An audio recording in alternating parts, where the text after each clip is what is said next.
Assalamualaikum warahmatullahi wabarakatuh. Semoga kita semua diberikan keberkahan dalam hidup. Amin ya rabbal alamin.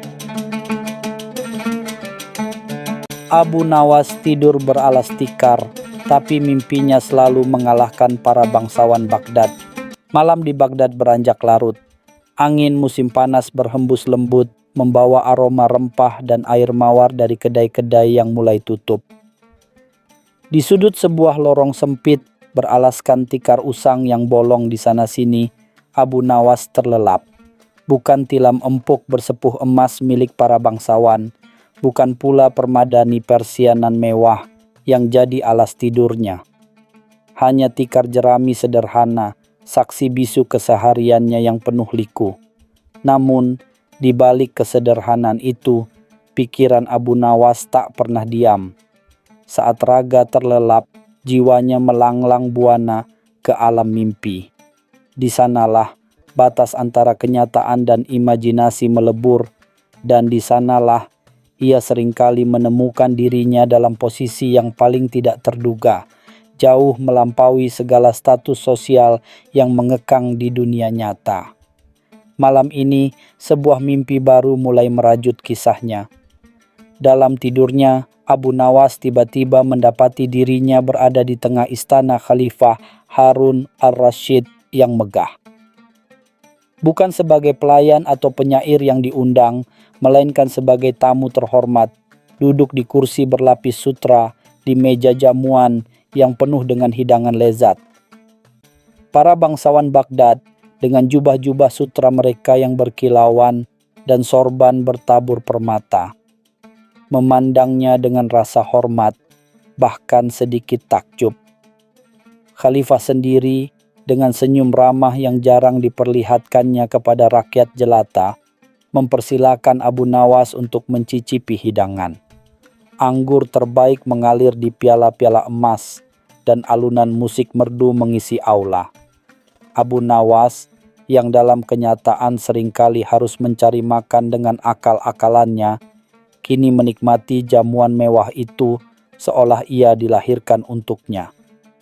Namun, di tengah kemewahan itu, sekelompok bangsawan muda yang sombong mulai berbisik-bisik dan tertawa geli. Salah satu dari mereka, Pangeran Mansur yang terkenal angkuh, berani mendekat dan berkata dengan suara yang cukup keras agar terdengar, "Lihatlah Abu Nawas, bahkan dalam mimpimu pun, kau hanya bisa berkhayal tentang kemewahan yang takkan pernah kau raih di dunia nyata. Tidurmu beralas tikar dan mimpimu hanya ilusi."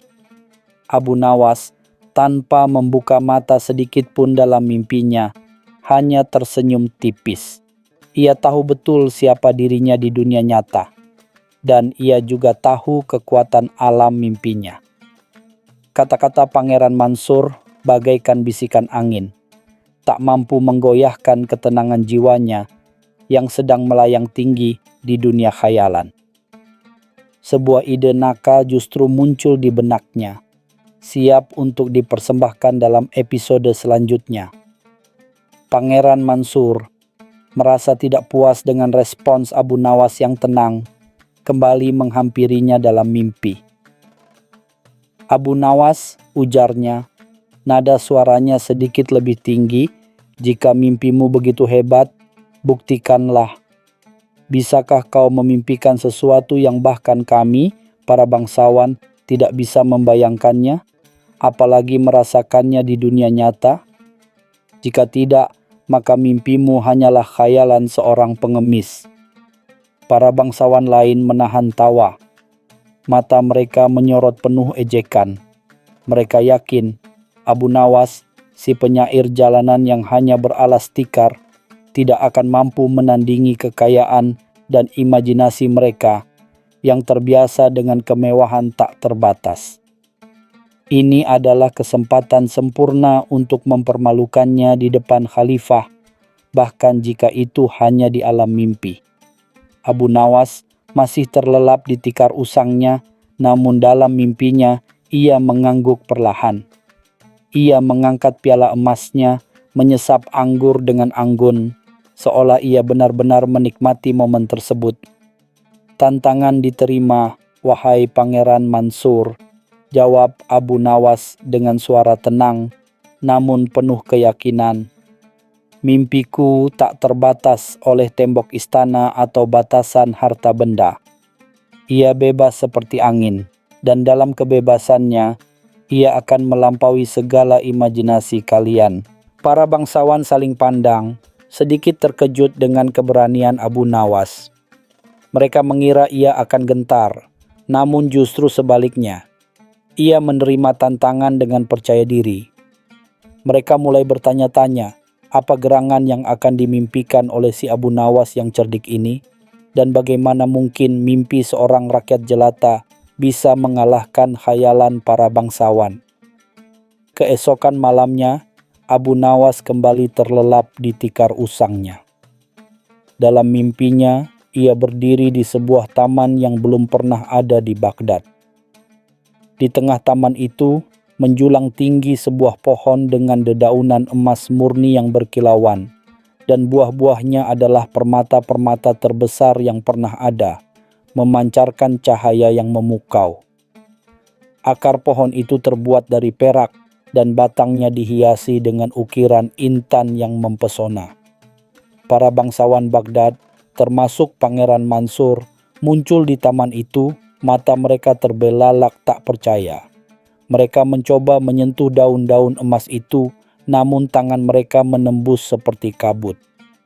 Mereka mencoba memetik permata-permata itu, namun buah-buahan itu lenyap saat disentuh.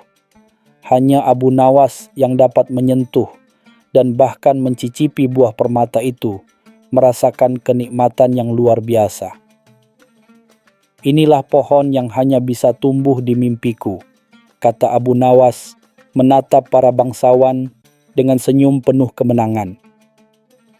Pangeran Mansur dan para bangsawan lainnya berdiri termangu di depan pohon emas dalam mimpi Abu Nawas. Raut wajah mereka menunjukkan kekecewaan dan kebingungan. Mereka yang terbiasa memiliki segalanya di dunia nyata, kini merasa tak berdaya di hadapan imajinasi Abu Nawas yang tak terbatas. Mereka mencoba berbagai cara untuk memiliki atau setidaknya menyentuh pohon itu, namun semua sia-sia. Bagaimana mungkin? Desis Pangeran Mansur, suaranya dipenuhi frustasi. Ini hanyalah mimpi. Mengapa kami tidak bisa merasakan keajaiban ini, sementara kau, Abu Nawas, yang beralaskan tikar usang, bisa? Mereka merasa dipermalukan oleh kenyataan bahwa kemewahan paling imajinatif pun tidak dapat mereka capai, sementara seorang rakyat biasa bisa memilikinya sepenuhnya dalam alam mimpinya. Abu Nawas yang masih dalam mimpinya tersenyum simpul. Ia mendekati Pangeran Mansur dan berbisik, "Wahai Pangeran, kemewahan yang sejati bukanlah yang dapat dibeli dengan kepingan dinar, melainkan yang dapat diciptakan oleh jiwa yang bebas. Kalian terbiasa dengan batasan-batasan dunia, dengan harga dan kepemilikan. Sementara mimpiku, ia tak mengenal batas, ia tak perlu membayar, ia hanya perlu keyakinan. Mimpiku adalah cerminan dari kebebasan batin. Tikar yang kugunakan sebagai alas tidur hanyalah benda mati, namun ia tidak membatasi luasnya imajinasiku. Kalian dengan segala kekayaan seringkali terpenjara oleh keinginan untuk memiliki dan menguasai, sehingga imajinasi kalian pun terkekang." Pagi harinya, Mentari Baghdad menyelinap masuk melalui celah-celah bangunan, membangunkan Abu Nawas dari tidurnya. Ia meregangkan badan di atas tikar usangnya. Senyum tipis masih terukir di bibirnya. Ia teringat akan mimpinya tentang pohon emas dan kekalahan para bangsawan. Bukan kekalahan yang pahit, melainkan kekalahan yang membuka mata. Cerita selanjutnya. Gara-gara Abu Nawas, Sultan nyaris lengser. Suatu sore yang terik di Baghdad, ketika debu gurun masih mengepul tipis di udara, Sebuah surat berstempel khusus tiba di istana Sultan Harun al-Rasyid. Kurir istana, dengan wajah tegang, menyerahkannya langsung kepada Wazir Agung Ja'far, yang saat itu sedang menikmati teh mint di taman dalam istapan. Aura misteri menyelimuti isi surat itu, terlihat dari kerutan dalam di dahi Ja'far. Wazir Agung dengan sigap membuka segel dan membaca isinya. Seketika matanya membelalak kaget. Surat itu ditulis dengan kaligrafi indah namun isinya mengerikan. Adalah laporan dari mata-mata Sultan di perbatasan utara. Isinya menyebutkan desas-desus yang semakin menguat. Sebuah sekte rahasia yang mengklaim diri sebagai pembawa cahaya baru mulai menyebar pengaruhnya, berjanji untuk mengganti kekuasaan Sultan dengan tatanan yang lebih adil dan ilahi. Berita itu segera disampaikan kepada Sultan Harun al-Rasyid. Di singgasananya yang megah, Sultan mendengarkan dengan seksama, namun wajahnya tampak keruh. Ia dikenal sebagai penguasa yang adil dan bijaksana, namun ancaman semacam ini yang bermain di ranah spiritual dan kepercayaan rakyat jauh lebih berbahaya daripada pemberontakan bersenjata. Ja'far, ujar Sultan dengan suara berat, desas-desus ini sangat meresahkan. Jika keyakinan rakyat tergoyahkan, maka takhta ini hanyalah tumpukan batu tanpa makna. Kita harus mencari tahu siapa di balik ini dan bagaimana cara menghentikan penyebaran racun pemikiran ini. Suasana di ruang singgasana menjadi berat, diiringi keheningan yang mencekam. Malam harinya di majelis malam Sultan yang biasa dipenuhi tawa dan diskusi intelektual, suasana tetap tegang. Berbagai usulan dilontarkan, mulai dari penangkapan massal hingga penyebaran agen intelijen. Namun, tak satu pun yang benar-benar memuaskan Sultan.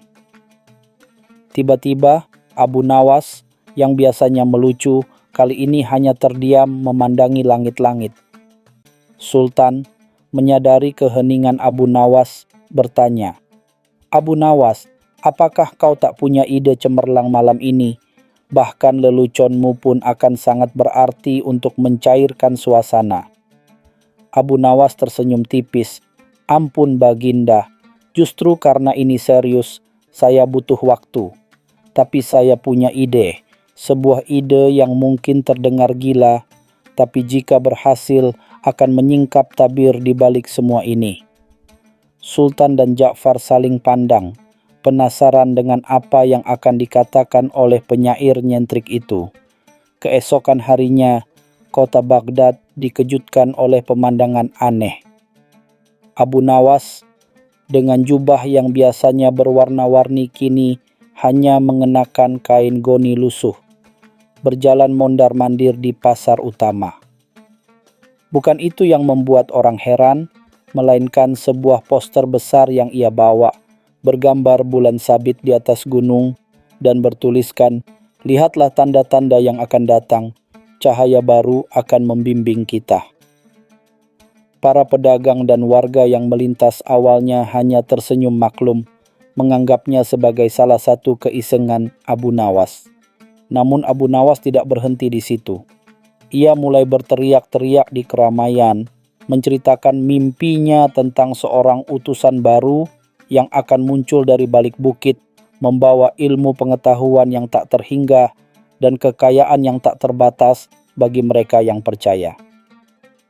Awalnya orang-orang tertawa, namun beberapa mulai mendengarkan dengan seksama, apalagi ketika Abu Nawas menirukan suara-suara aneh dari dalam bumbung bambu yang dibawanya. Berita tentang tingkah laku Abu Nawas yang semakin aneh cepat sampai ke telinga Wazir Ja'far. Ia segera menghadap Sultan dengan wajah cemas.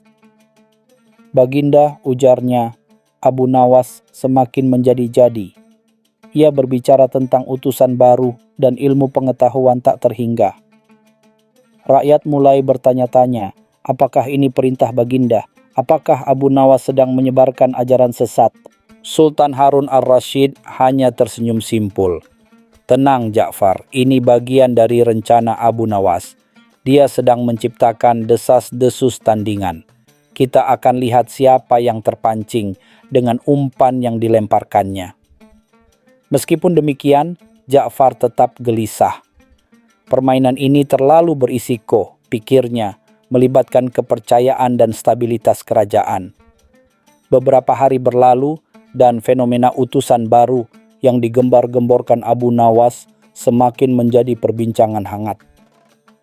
Sebagian besar warga Baghdad, terutama mereka yang hidup dalam kemiskinan dan kesulitan, mulai tertarik dengan janji-janji kemakmuran dan pencerahan yang ditawarkan Abu Nawas.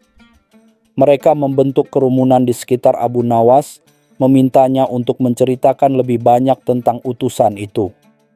Di sisi lain, para ulama, cendekiawan, dan kaum bangsawan mulai menunjukkan kegelisahan serius. Mereka menganggap Abu Nawas telah melewati batas, menyebarkan takhayul dan mungkin saja sebuah ajaran sesat yang bisa menggoyahkan iman rakyat. Ketegangan mulai terasa di Baghdad. Dua kubu yang berbeda pandangan mulai terbentuk, antara mereka yang percaya pada cahaya baru Abu Nawas dan mereka yang menganggapnya sebagai ancaman. Desas-desus yang disebarkan Abu Nawas akhirnya sampai ke telinga para pemimpin sekte pembawa cahaya baru yang asli. Mereka yang sebelumnya beroperasi di bawah tanah dan menyebar pengaruh secara perlahan, kini merasa terancam dengan kemunculan utusan baru yang diciptakan Abu Nawas. Mereka melihatnya sebagai pesaing, bahkan sebagai penghalang rencana besar mereka untuk menggulingkan sultan.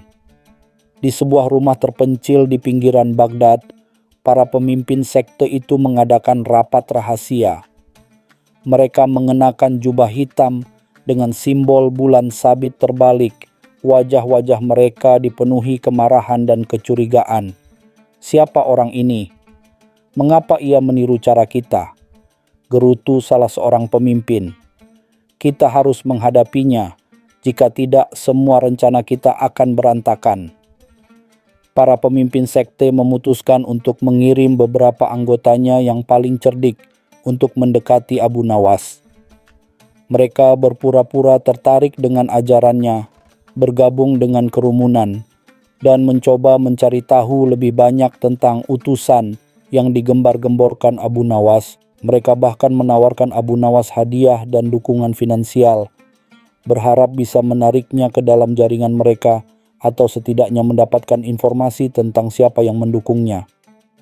Namun Abu Nawas dengan kecerdasannya yang licik tidak mudah terpancing. Ia tahu betul siapa yang sedang mencoba mendekatinya.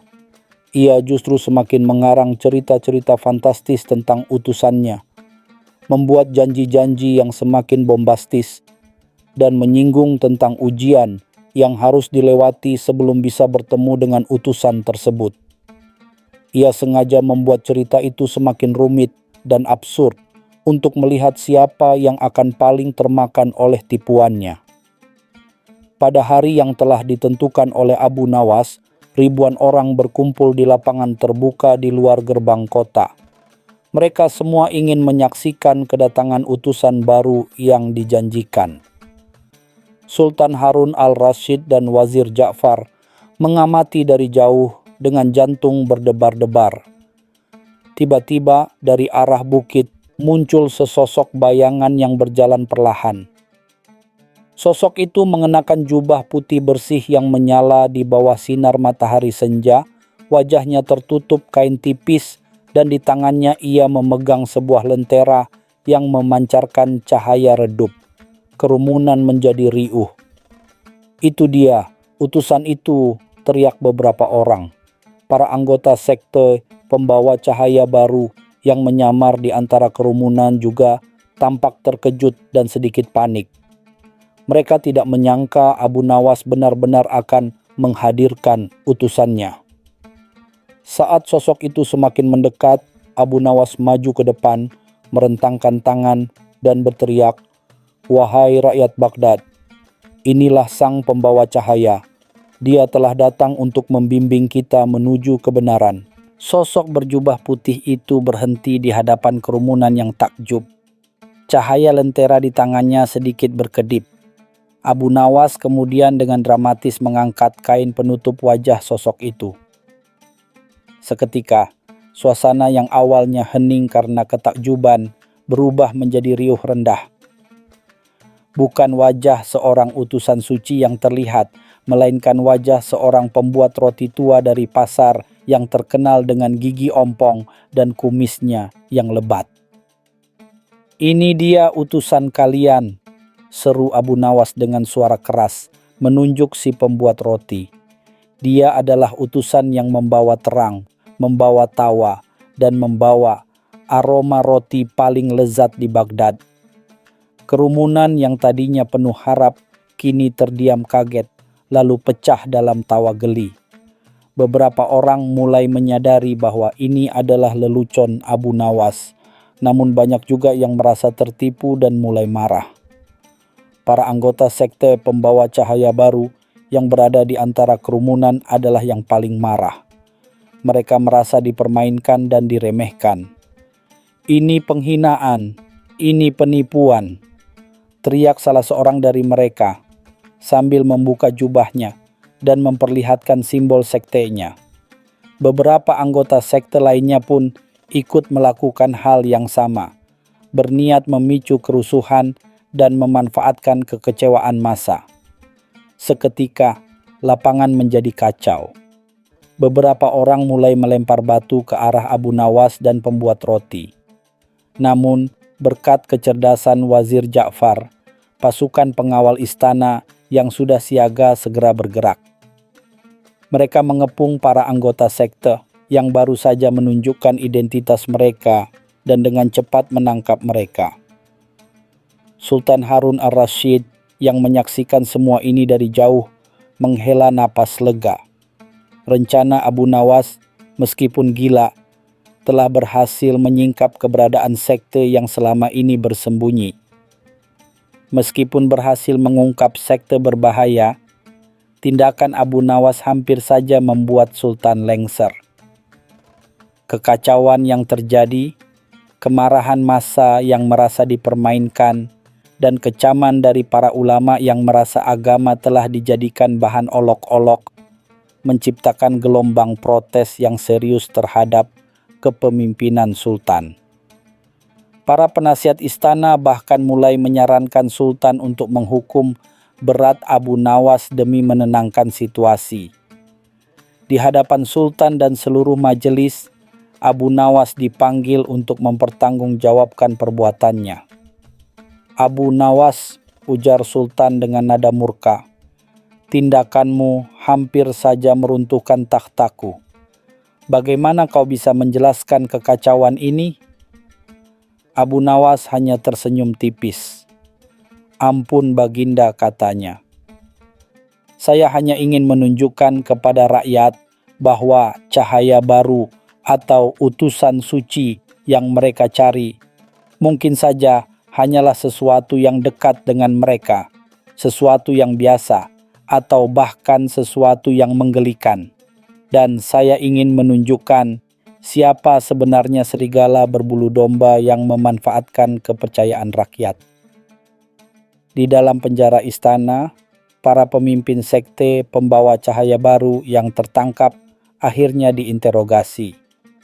Dengan bukti-bukti yang tidak terbantahkan dan di bawah tekanan yang kuat, mereka mengakui semua rencana mereka untuk menggulingkan Sultan Harun al-Rashid.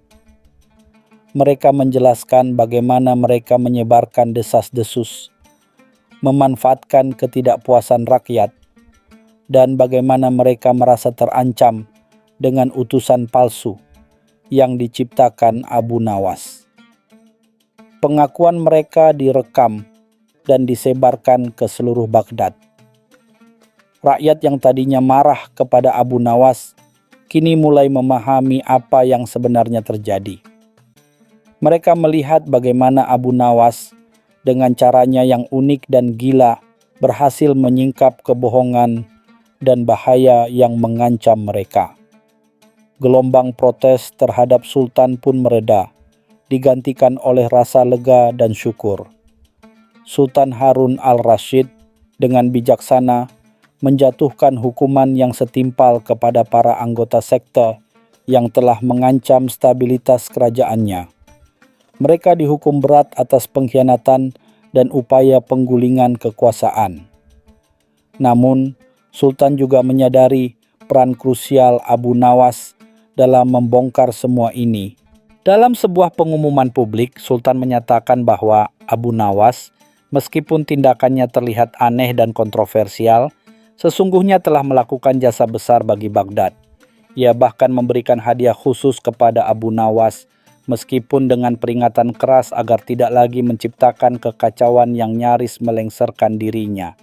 Abu Nawas dengan senyum khasnya berjanji untuk lebih berhati-hati, namun dalam hati ia tahu ide-ide gilanya tidak akan pernah benar-benar berhenti. Peristiwa gara-gara Abu Nawas, Sultan nyaris lengser, menjadi cerita yang melegenda di Baghdad. Rakyat belajar untuk tidak mudah percaya pada janji-janji muluk dan selalu berpikir kritis. Para ulama dan cendekiawan juga mulai menyadari pentingnya menjelaskan ajaran agama dengan cara yang lebih mudah dipahami dan mencegah penyebaran takhayul. Baghdad kembali damai, namun kini dengan kesadaran yang lebih dalam. Abu Nawas tetap menjadi penyair dan penghibur istana, namun kali ini dengan reputasi baru sebagai orang yang, meskipun nyentrik, mampu menyingkap kebenaran dengan caranya sendiri. Sultan Harun al-Rasyid pun semakin menghargai kecerdasan Abu Nawas, meski terkadang harus menahan napas karena ulahnya yang selalu di luar dugaan. Dan begitulah Baghdad belajar bahwa kadang-kadang lelucon paling gila sekalipun bisa menjadi kunci untuk mengungkap kebenaran yang paling serius. Cerita selanjutnya. Tak kenal maka Abu Nawas, kisah orang asing yang tertipu justru menang. Di gerbang kota Baghdad yang ramai, di bawah terik mentari musim panas yang menyengat, seorang pedagang asing dengan janggut lebat dan sorban berwarna-warni terlihat celingak-celinguk kebingungan. Namanya Karim, seorang saudagar permadani dari Persia yang baru pertama kali menginjakkan kaki di kota 1001 malam ini. Ia membawa serta gulungan-gulungan permadani mewah yang ia harap dapat dijual dengan harga tinggi di pasar Baghdad. Karim, yang terbiasa dengan ketenangan pasar di Isfahan, merasa sedikit kewalahan dengan hiruk pikuk Baghdad. Aroma rempah-rempah bercampur keringat dan debu memenuhi udara. Sementara pedagang-pedagang berteriak menawarkan dagangan mereka dengan suara melengking. Ia mencari-cari penginapan yang layak, namun matanya terus-menerus tertuju pada keramaian pasar, tempat ia berharap menemukan pembeli yang cocok untuk permadaninya. Saat Karim sedang beristirahat sejenak di bawah naungan pohon kurma, meminum air dingin dari kendi tanah liat, matanya menangkap sosok seorang pria yang tampak cerdas namun berpenampilan sederhana.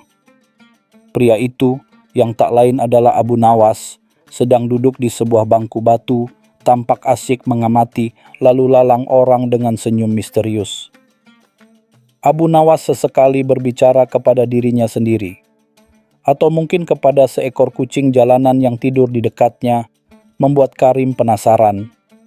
Dengan keberanian yang sedikit dipaksakan, Karim mendekati Abu Nawas. "Salam sejahtera Tuan," sapa Karim dengan aksen Persia yang kental. "Saya seorang pedagang permadani dari Isfahan dan baru pertama kali berada di Baghdad. Bolehkah Tuan menunjukkan arah ke penginapan yang nyaman?" Abu Nawas menoleh, senyumnya semakin lebar, dan matanya memancarkan kecerdikan yang sulit diterjemahkan.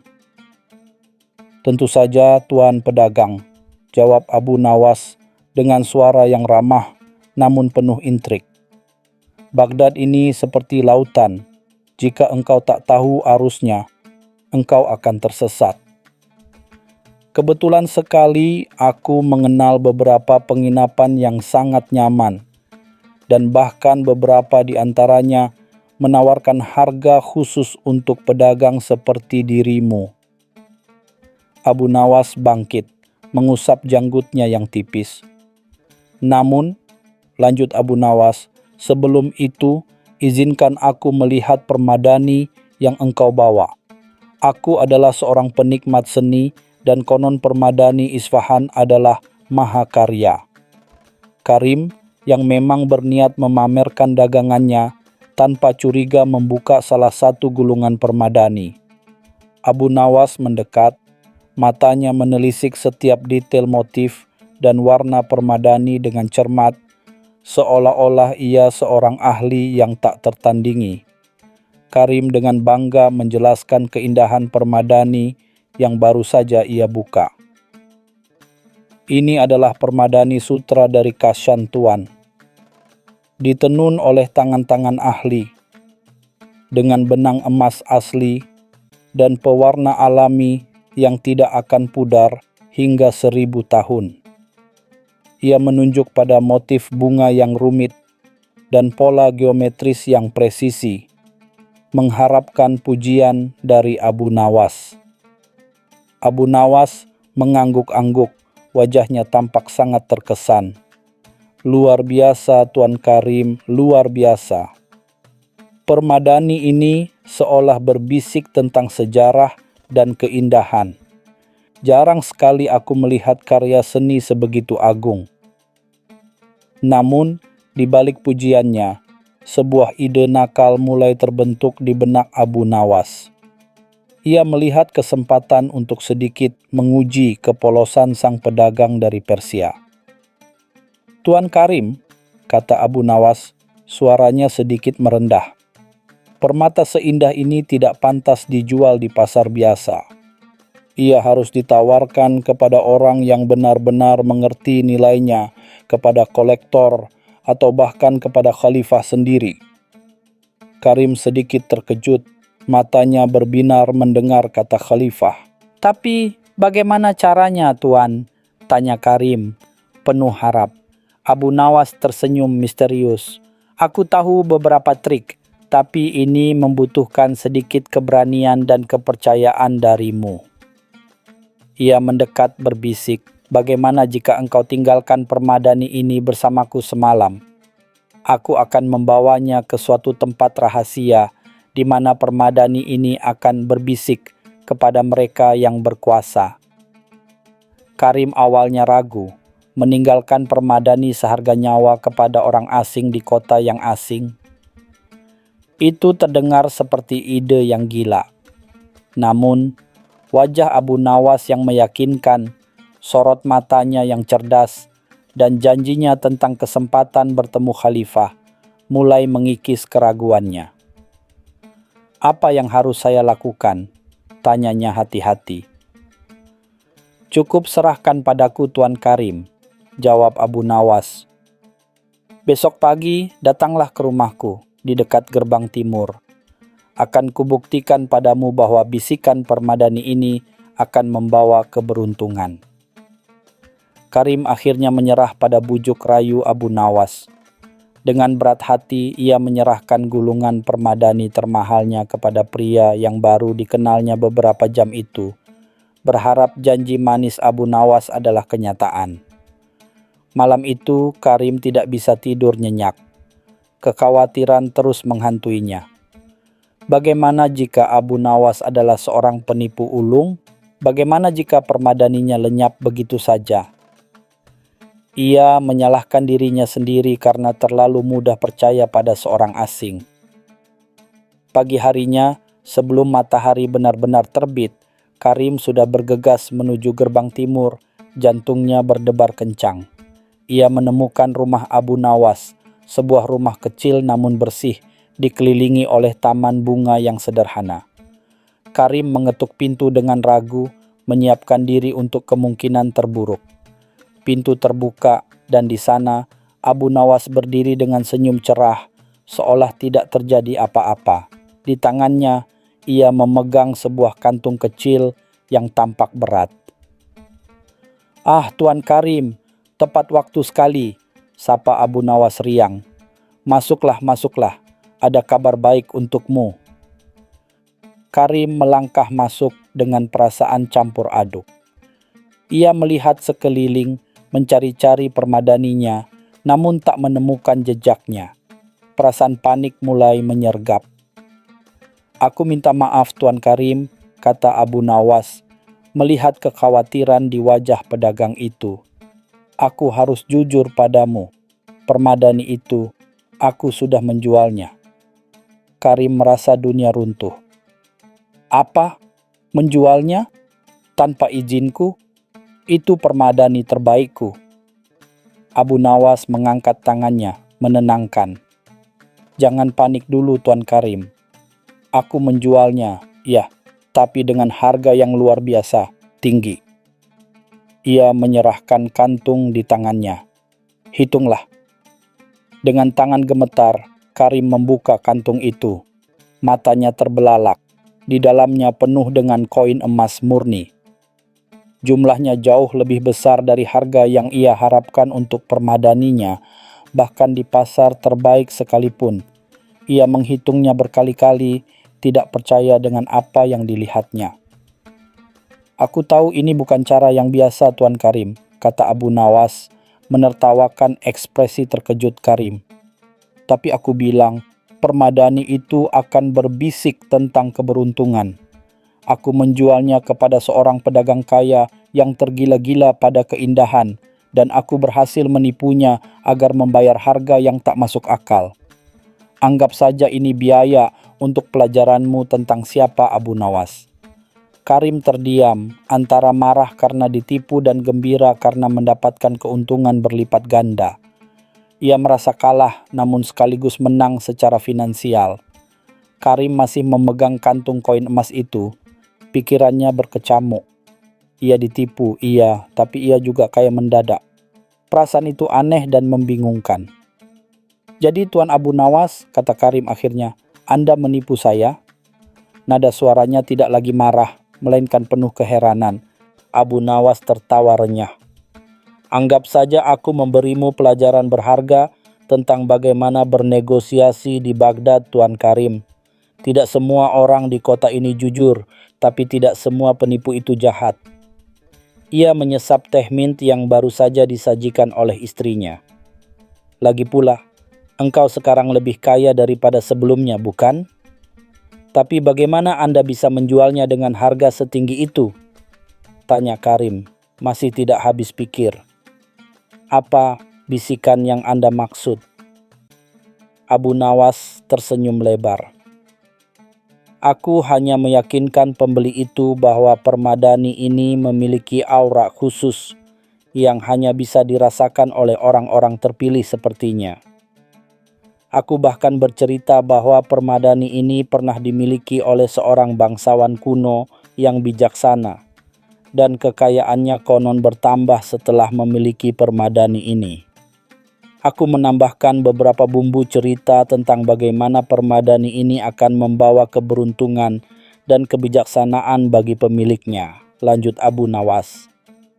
"Orang kaya seringkali percaya pada hal-hal mistis, apalagi jika itu datang dari orang biasa sepertiku. Mereka mengira aku tidak tahu apa-apa, padahal justru disitulah letak kekuatanku." Karim mengangguk-angguk, mulai memahami. Karim akhirnya tertawa, sebuah tawa yang lega. "Anda memang luar biasa, Tuan Abu Nawas. Saya tidak tahu harus marah atau berterima kasih. Anda telah mengajari saya pelajaran yang tak ternilai harganya." Ia meletakkan kantung koin emas di atas meja. "Saya menawarkan separuh dari keuntungan ini untuk Anda sebagai imbalan atas pelajaran ini." Abu Nawas menggelengkan kepala. "Tidak perlu, Tuan Karim. Cukup jadikan pengalaman ini sebagai bekalmu di Baghdad. Dan jika suatu saat nanti engkau membutuhkan bantuan, ingatlah bahwa Abu Nawas selalu siap menolong, dengan caraku sendiri tentunya." Sejak saat itu, Karim dan Abu Nawas menjadi sahabat. Karim sering berkunjung ke rumah Abu Nawas, tidak lagi untuk berdagang, melainkan untuk mendengarkan cerita-cerita dan nasihat-nasihat lucu dari pria cerdik itu. Dengan modal yang berlipat ganda, Karim tidak hanya membeli lebih banyak permadani berkualitas tinggi, tetapi juga mulai berinvestasi dalam perdagangan rempah-rempah dan sutra. Ia menerapkan pelajaran dari Abu Nawas, bagaimana membaca orang, bagaimana meyakinkan, dan bagaimana mengubah kerugian menjadi keuntungan. Reputasinya sebagai pedagang yang cerdik dan beruntung segera menyebar di seluruh Baghdad. Para pedagang lain sering bertanya kepadanya tentang rahasia kesuksesannya. Karim hanya tersenyum dan berkata, "Aku pernah ditipu oleh seorang jenius, dan dari situlah aku belajar segalanya." Ia tidak pernah mengungkapkan siapa penipu yang dimaksud, menjaga rahasia Abu Nawas. Kesenjangan pengetahuan ini justru membuat orang semakin kagum padanya. Beberapa kali, Karim menghadapi masalah dalam bisnisnya, mulai dari perselisihan dengan pedagang lain hingga masalah dengan pajak. Setiap kali, ia akan mendatangi Abu Nawas. Tanpa meminta imbalan, Abu Nawas akan memberikan saran-saran brilian yang seringkali di luar dugaan, memecahkan masalah Karim dengan cara yang lucu namun efektif. Ada kalanya Abu Nawas akan meminjam sedikit uang dari Karim untuk membiayai salah satu eksperimen sosialnya, namun selalu mengembalikannya berlipat ganda melalui tipu daya cerdasnya sendiri. Karim menganggap ini sebagai biaya persahabatan dan hiburan, karena setiap kali ia bersama Abu Nawas, ia tidak pernah merasa bosan. Kisah Karim dan Abu Nawas, meskipun tidak pernah diceritakan secara gamblang oleh Karim, mulai menjadi bisik-bisik di kalangan pedagang. Mereka tidak tahu persis apa yang terjadi antara Karim dan seorang pria misterius yang memberinya keberuntungan. Tetapi legenda tentang tak kenal maka Abu Nawas mulai berkembang. Artinya, jika engkau tidak mengenal betul seseorang, terutama yang tampak polos namun cerdik, engkau mungkin akan tertipu, tetapi siapa tahu tipuan itu justru akan membawamu pada keberuntungan yang tak terduga. Dan di Baghdad, nama Abu Nawas terus diucapkan dengan senyum, kadang dengan tawa, sebagai lambang kecerdikan, kelicikan, dan terkadang keberuntungan yang aneh. Cerita selanjutnya. Berpura-pura bijak lebih memalukan daripada mengaku bodoh. Malam di Baghdad bergelora dengan riuhnya pasar. Aroma rempah dan dupa berbaur dengan tawa riang dan celotehan para pedagang. Di tengah keramaian itu, Abu Nawas dengan sorban miring dan senyum isengnya yang khas, sedang mengamati seorang tabib keliling yang tengah memamerkan ramuan ajaibnya. Tabib itu seorang pria tambun dengan janggut lebat dan tatapan angkuh, sesumbar bahwa ramuannya dapat menyembuhkan segala penyakit, bahkan meningkatkan kecerdasan hingga taraf jenius. Kerumunan orang mengerubungi tabib itu, terpukau oleh retorikanya yang bombastis. Abu Nawas yang selalu curiga terhadap kesombongan menyeringai. Ia tahu betul bahwa di balik jubah keagungan seringkali bersembunyi kekosongan. Sebuah ide nakal melintas di benaknya, sebuah rencana untuk membongkar kepalsuan yang melenakan ini. Dengan langkah tenang, Abu Nawas menerobos kerumunan hingga berdiri tepat di hadapan sang tabib. "Wahai Tuan Tabib," sapanya dengan suara yang cukup keras agar didengar semua orang, "hamba dengar ramuan Anda luar biasa. Tapi, bisakah ramuan itu menyembuhkan penyakit yang belum pernah ada?" Kerumunan saling berbisik, penasaran dengan pertanyaan aneh Abu Nawas. Tabib itu, yang biasanya sigap menjawab, tampak sedikit terkejut. Sang tabib mencoba menguasai diri. "Tentu saja, wahai Tuan Muda. Ramuan hamba mampu menyembuhkan apapun, bahkan penyakit yang tak terbayangkan sekalipun. memang penyakit apa yang Anda maksud?"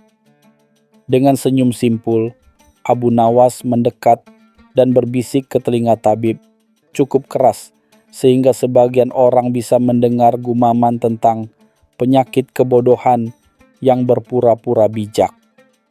Tabib itu memucat, menyadari jebakan halus yang telah dipasang Abu Nawas.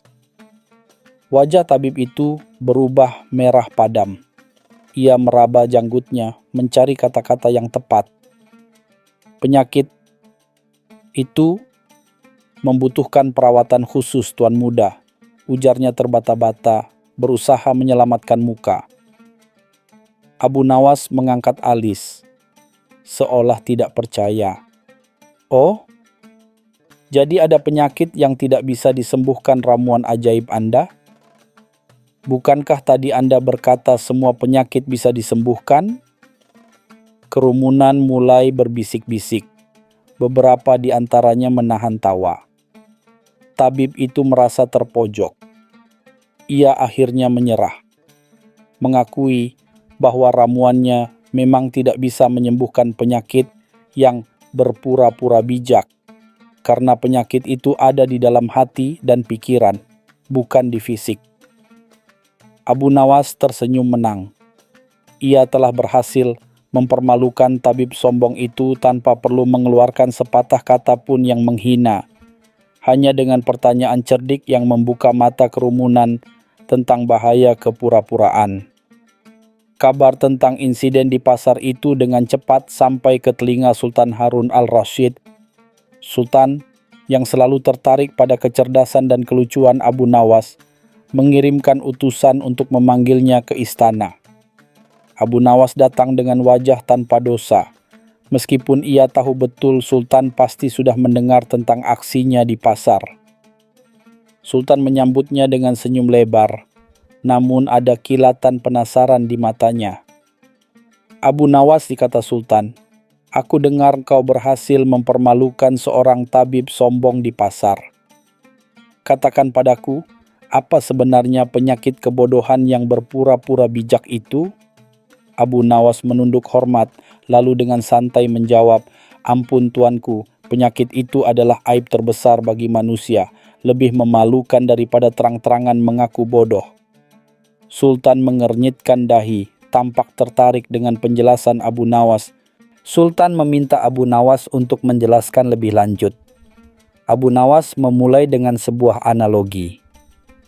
"Tuanku," katanya, "jika seseorang mengaku tidak bisa membaca, maka ia akan belajar. Jika ia mengaku tidak tahu jalan, maka ia akan bertanya. Tetapi jika ia berpura-pura tahu membaca padahal buta huruf, atau berpura-pura tahu jalan padahal tersesat, maka ia tidak akan pernah belajar atau bertanya. Ia akan selamanya tersesat dalam kebodohannya, dan itu lebih parah." Sultan mengangguk-angguk, mulai memahami maksud Abu Nawas. "Penyakit ini, tuanku," lanjut Abu Nawas, "adalah akar dari kesombongan. Orang yang berpura-pura bijak tidak akan pernah menerima nasihat, tidak akan pernah mengakui kesalahan, dan tidak akan pernah belajar. Mereka akan terus hidup dalam ilusi keunggulannya sendiri, padahal mereka adalah yang paling bodoh di antara semua." Sultan terdiam sejenak, memikirkan perkataan Abu Nawas yang menusuk. Setelah berpikir, Sultan tiba-tiba tertawa. "Abu Nawas, kau selalu punya cara untuk membuatku berpikir," katanya. "Baiklah, aku ingin kau membuktikan teorimu ini di hadapan para pembesar istana. Aku akan mengadakan sebuah jamuan makan, dan kau harus menemukan seseorang yang mengidap penyakit kebodohan yang berpura-pura bijak itu." Abu Nawas tersenyum simpul. "Dengan senang hati, tuanku. Akan hamba buktikan bahwa penyakit ini lebih umum dari yang tuanku bayangkan." Sultan mengumumkan jamuan makan besar untuk esok hari, mengundang para wazir, ulama, dan pembesar lainnya. Abu Nawas meninggalkan istana dengan senyum misterius di bibirnya. Ia sudah punya target. target yang selama ini selalu ia pandang dengan geli. Seorang ulama istana yang terkenal dengan kesombongan dan kegemarannya memamerkan pengetahuan, meski seringkali pengetahuannya dangkal. Jamuan makan di istana berlangsung meriah. Para pembesar duduk di meja panjang yang penuh dengan hidangan lezat. Di antara mereka, duduklah sang ulama Sayyid Mustafa, yang selalu siap menyela pembicaraan dengan kutipan-kutipan dari kitab-kitab lama, meskipun seringkali tidak relevan. Abu Nawas duduk di seberang Sayyid Mustafa, mengamati dengan saksama. Sultan memulai pembicaraan tentang sebuah naskah kuno yang baru ditemukan. Naskah itu berisi teka-teki filosofis yang sangat rumit. Semua orang tampak tertarik, namun tidak ada yang berani mengaku tidak mengerti. Sayyid Mustafa, seperti biasa, segera menyahut. "Ah, naskah itu, tuanku. Hamba sudah sering membacanya. Isinya sangat mendalam, dan hanya orang-orang berilmu tinggi yang mampu memahaminya." Sultan pura-pura terkesan. "Benarkah Sayyid Mustafa? Kalau begitu, jelaskanlah kepada kami salah satu teka-teki paling rumit di dalamnya." Sayyid Mustafa tersenyum angkuh. "Tentu, tuanku. Salah satu teka-teki itu berbicara tentang burung tanpa sayap yang terbang lebih cepat dari angin dan mendarat di hati tanpa jejak." Ia berhenti sejenak, menatap para hadirin dengan tatapan meremehkan. Tentu saja, ini adalah metafora yang sangat kompleks. Ia kemudian mulai menjelaskan teka-teki itu dengan kata-kata yang berbelit-belit, menggunakan istilah-istilah sulit yang tidak dimengerti oleh kebanyakan orang, bahkan Sultan sendiri. Sayyid Mustafa berbicara panjang lebar, tanpa henti, seolah ingin menunjukkan betapa cerdasnya dirinya. Ia sama sekali tidak menyadari senyum tipis di wajah Abu Nawas. Abu Nawas menunggu hingga Sayyid Mustafa selesai dengan penjelasannya yang berbelit-belit. Ketika suasana hening, Abu Nawas mengangkat tangan. "Ampun, Tuanku Sultan dan hadirin sekalian," katanya dengan suara tenang. "Hamba yang bodoh ini ingin bertanya kepada Sayyid Mustafa yang bijaksana. Bukankah teka-teki burung tanpa sayap yang terbang lebih cepat dari angin dan mendarat di hati tanpa jejak itu adalah tentang waktu?" Sontak seluruh ruangan terdiam. Sayyid Mustafa tersentak, wajahnya pucat pasi. Penjelasan Abu Nawas begitu sederhana dan tepat sasaran, berbeda dengan penjelasan rumit Sayyid Mustafa yang jauh dari kebenaran. Sultan menahan tawa, sementara para pembesar lain saling pandang, menyadari kebodohan Sayyid Mustafa yang selama ini berpura-pura bijak. Sayyid Mustafa mencoba menguasai diri, namun keringat dingin mulai membasahi dahinya. Tidak begitu, Abu Nawas. Itu adalah interpretasi yang terlalu sederhana." Bantahnya dengan suara bergetar. Abu Nawas hanya tersenyum. "Ampun, Sayyid Mustafa. Hamba memang bodoh. Namun, bukankah kebenaran sejati seringkali terletak dalam kesederhanaan?" Para hadirin kini dengan jelas melihat perbedaan antara kepura-puraan dan kebijaksanaan sejati. Sultan Harun al-Rashid yang sudah lama curiga dengan Sayyid Mustafa akhirnya memutuskan untuk ikut campur. "Sayyid Mustafa," kata Sultan dengan nada tegas, "jika engkau memang memahami naskah itu sebegitu dalam, mengapa penjelasanmu begitu berbelit-belit dan jauh dari esensi? Bukankah itu ciri-ciri orang yang berusaha menutupi ketidaktahuannya dengan kata-kata indah?" Sayyid Mustafa menunduk, tak berani menatap Sultan. Keheningan menyelimuti ruangan. Sayyid Mustafa benar-benar terpojok. Ia merasa seluruh mata menatapnya, menghakimi kepura-puraannya. Ia berusaha mencari alasan, namun lidahnya keluh. Ia tahu bahwa ia telah tertangkap basah. Abu Nawas dengan senyum tipisnya hanya mengamati. Ia tidak perlu lagi berkata-kata. Kebodohan yang berpura-pura bijak telah membongkar dirinya sendiri. Akhirnya, Said Mustafa dengan suara nyaris tak terdengar mengakui bahwa ia hanya pernah mendengar tentang naskah itu dan mencoba mengingat-ingat beberapa bagian. Ia sama sekali tidak memahami isinya secara mendalam. Hamba terlalu sombong tuanku, bisiknya. Hamba berpura-pura tahu segalanya. Pengakuan itu mengejutkan banyak orang, tetapi juga melegakan.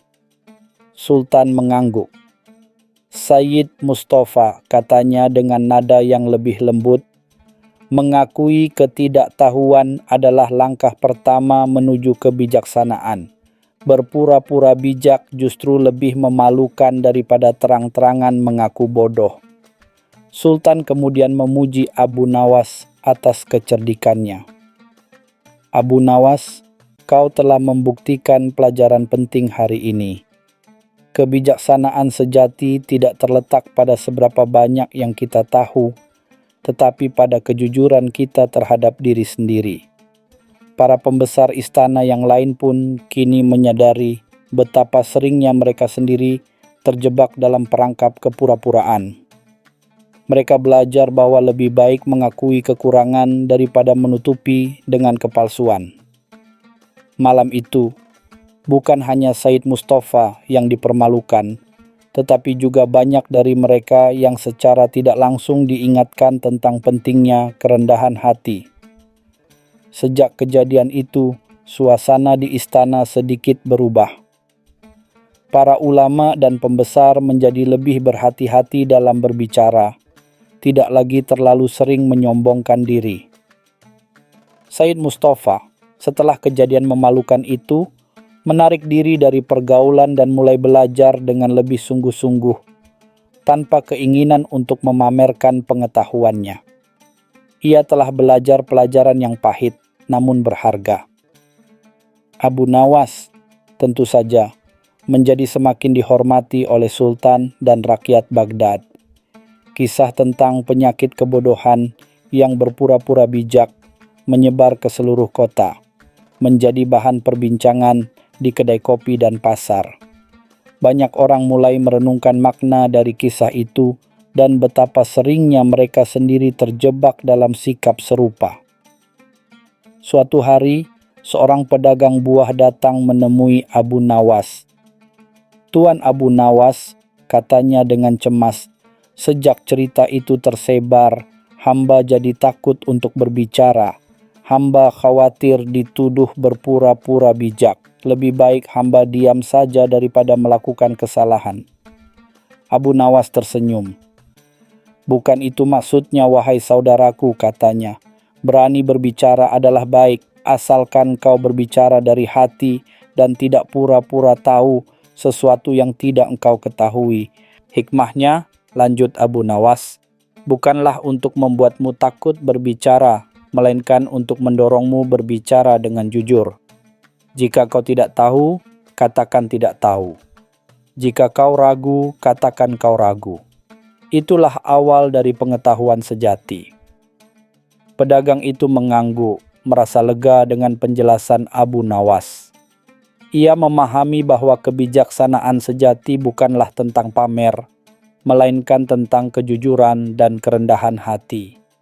Abu Nawas terus menjalani hidupnya dengan kecerdasan dan humornya yang khas.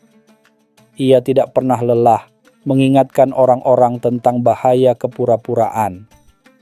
Bagi Abu Nawas, lebih baik terlihat bodoh di mata orang lain karena kejujuran daripada terlihat bijak namun hatinya dipenuhi kepalsuan.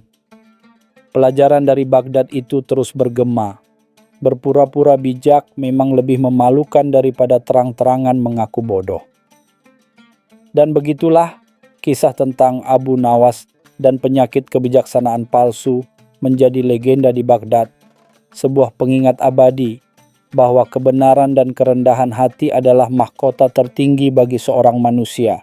Ini bukan hanya cerita lucu, tetapi juga cerminan mendalam tentang sifat manusia dan pentingnya kejujuran, bahkan terhadap diri sendiri.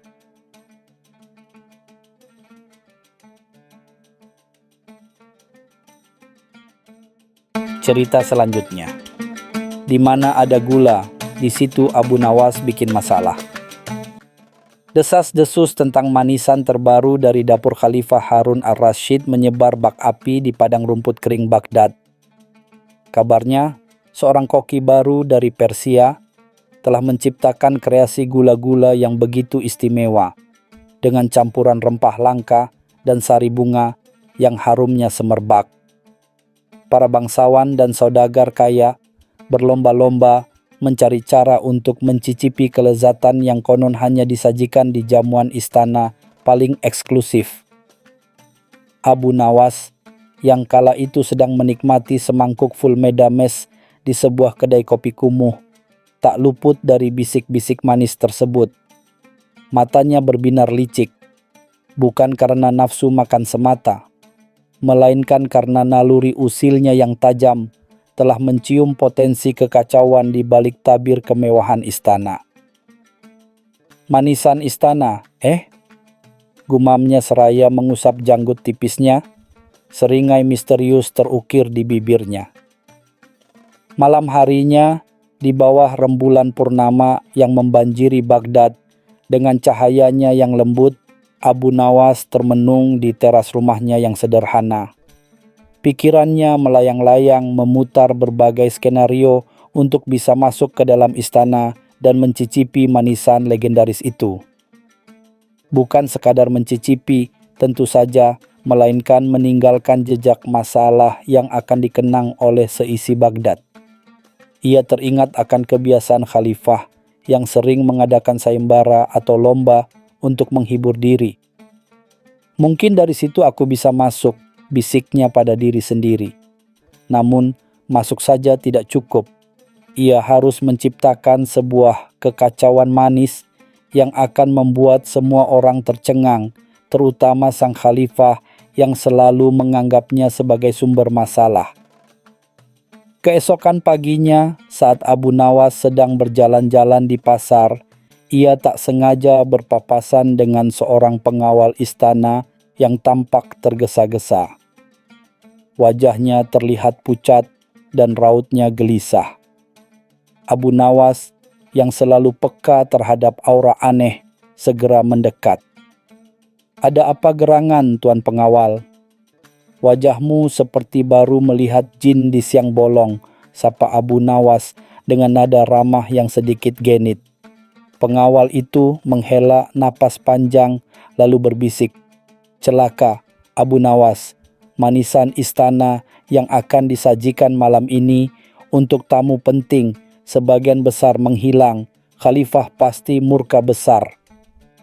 Sebuah senyum tipis, hampir tak terlihat, tersungging di bibir Abu Nawas.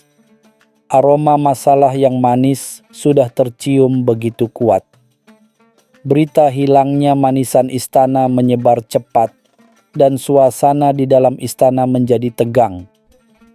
Khalifah Harun al-Rashid tampak murka, memerintahkan pengawal dan dayang-dayang untuk menyelidiki kasus ini dengan serius. Sementara itu, Abu Nawas diam-diam mengamati dari kejauhan, pura-pura tidak tahu menahu tentang kekacauan yang terjadi. Namun, matanya yang tajam tak luput dari detail-detail kecil. Ia memperhatikan bahwa para koki istana tampak lebih cemas dari biasanya, dan beberapa dari mereka saling berbisik dengan raut muka tegang. Abu Nawas yakin ada sesuatu yang tidak beres di balik cerita hilangnya manisan itu. Kecurigaannya semakin menguat ketika ia melihat seorang koki muda yang biasanya sangat ceria, kini tampak lesu dan terus-menerus mengusap dahinya. Abu Nawas kemudian menyelinap ke dapur istana, berpura-pura mencari sisa makanan yang bisa ia minta. Ia mengamati setiap sudut, mencium aroma yang tersisa, dan sesekali sengaja menjatuhkan sesuatu untuk menarik perhatian. Dalam kegelapan dapur yang remang-remang, ia menemukan jejak-jejak aneh. Beberapa remahan gula yang tidak biasa, dan aroma rempah yang terlalu kuat di salah satu sudut. Ini bukan sekadar pencurian, gumam Abu Nawas pada dirinya sendiri. Ada sesuatu yang lebih dari ini. Ia mulai menyusun teori-teori liar di kepalanya. Mungkinkah ini sabotase dari koki saingan, atau jangan-jangan ini adalah trik untuk membuat manisan itu tampak lebih langka dan berharga? Abu Nawas tersenyum. Semakin rumit, semakin menarik baginya. Saat sedang asyik memikirkan kemungkinan-kemungkinan, Abu Nawas melihat ada sesuatu yang berkilau di bawah meja salah satu koki. Ia mendekat, dan betapa terkejutnya ia ketika melihat sebuah bungkusan kecil berisi manisan yang sama persis dengan yang hilang, namun dengan sedikit perbedaan. Warnanya sedikit lebih pucat, dan aromanya tidak sekuat manisan istana yang asli. Aha, seru Abu Nawas dalam hati. Ini bukan manisan asli, ini tiruan. Sebuah ide gila melintas di benaknya. Ia mengambil beberapa manisan tiruan itu dan menyimpannya di balik jubahnya. Rencananya untuk menciptakan masalah manis akan segera dimulai dengan plot twist yang tak terduga. Keesokan harinya, istana masih diselimuti ketegangan. Khalifah Harun al-Rashid memanggil semua orang penting, termasuk Abu Nawas, untuk mencari solusi atas masalah manisan yang hilang. Dengan wajah pura-pura prihatin, Abu Nawas melangkah maju. "Ampun Tuanku Khalifah," ujarnya dengan nada merendah. "Hamba memiliki cara untuk mengungkap siapa yang mencuri manisan-manisan itu. Bahkan lebih dari itu, hamba bisa membuktikan keaslian manisan tersebut." Khalifah menatapnya dengan curiga. "Apalagi akal-akalanmu kali ini, Abu Nawas?" tanyanya. Namun Abu Nawas bersikukuh. "Tuanku hanya perlu menyediakan sebuah panggung kecil di taman istana, dan biarkan hamba yang menangani sisanya. Tapi ada syaratnya, Tuanku harus memberikan hamba akses penuh ke semua manisan yang tersisa di istana, yang asli maupun yang tiruan, jika ada." Khalifah, yang putus asa, akhirnya menyetujui, meskipun dengan keraguan yang besar. Abu Nawas segera mengumpulkan beberapa pengawal dan dayang-dayang, memberikan instruksi-instruksi aneh yang membuat mereka saling pandang keheranan. Ia meminta mereka untuk menyiapkan 2 meja besar di tengah taman istana. Satu meja akan diisi dengan manisan asli yang tersisa, dan meja lainnya akan diisi dengan manisan tiruan yang ia temukan. Ia juga meminta beberapa bejana berisi air mawar, cuka, dan air putih. Para pelayan itu mengikuti perintahnya dengan patuh, meskipun mereka tidak mengerti sedikit pun apa yang direncanakan Abu Nawas. "Ini pasti akan jadi tontonan yang menarik," bisik salah satu pengawal kepada temannya. Senyum penasaran tersungging di wajahnya. Saat semua persiapan selesai, Abu Nawas dengan bangga berdiri di tengah-tengah taman. Khalifah, para bangsawan, dan seluruh penghuni istana berkumpul untuk menyaksikan pertunjukan aneh yang akan disajikan Abu Nawas. Abu Nawas kemudian menjelaskan rencananya. "Tuanku dan hadirin sekalian," katanya lantang, "saya akan membuktikan siapa pencurinya dan membedakan manisan asli dengan yang palsu hanya dengan indera penciuman." Ia kemudian mengambil beberapa manisan dari kedua meja, menaruhnya di hadapan Khalifah, lalu berkata, "Tuanku, saya tantang Tuanku untuk mencium semua manisan ini. Setelah itu, Tuanku akan tahu mengapa manisan ini menghilang dan siapa pelakunya. Jangan takut untuk mencicipi, karena itu akan membantu Anda menyimpulkan kebenarannya." Khalifah, yang penasaran mulai mencium dan mencicipi manisan-manisan itu, tanpa menyadari bahwa ia sedang terjebak dalam jebakan manis Abu Nawas. Setelah Khalifah mencicipi semua manisan, ia mulai mengerutkan kening. "Abu Nawas," katanya, "mengapa sebagian dari manisan ini terasa sangat aneh? Ada yang terlalu manis, ada yang hambar, dan ada pula yang meninggalkan rasa tidak enak di lidah." Abu Nawas tersenyum tipis. "Justru disitulah letak misterinya, tuanku," jawabnya. "Setiap manisan memiliki kisahnya sendiri, dan dari kisah itulah kita akan menemukan kebenaran." Para bangsawan dan dayang-dayang pun mulai mencicipi manisan yang sama, dan ekspresi bingung menyebar di wajah mereka. Beberapa di antaranya bahkan terbatuk-batuk karena rasa yang tidak biasa.